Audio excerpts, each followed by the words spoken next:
Sado ang top 3 most wanted person municipal level na may kasong paglabag sa Republic Act 10883 or New Anti-Carnapping Act of 2016 ng Kabugao PNP sa Ilocos Sur. Patuloy lamang dyan na mas pinaigting ng gobyerno ang mga batas na ipinapatupad sa ating bansa. Police Staff Sergeant John Del Supremo sa balita.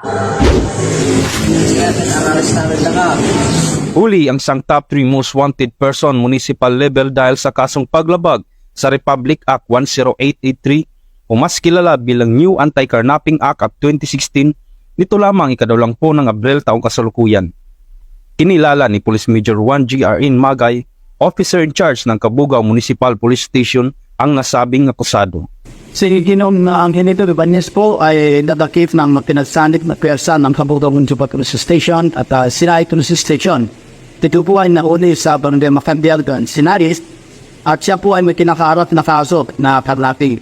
Ang akusado ay naaresto bandang alas 10 ng umaga sa bisa ng warrant of arrest kaugnay sa paglabag sa New Anti-Carnapping Act of 2016 na may nirekomendang piyansa na 300,000 piso.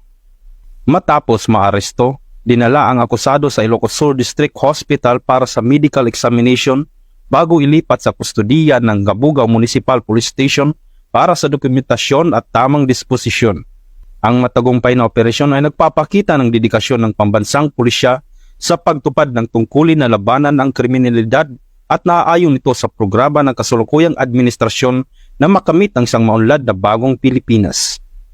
Mula dito sa Ilocos Region, ako ang iyong PNN correspondent, Police Staff Sergeant John Del Supremo, alagad ng batas, tagataguyod ng Balitang Pulis.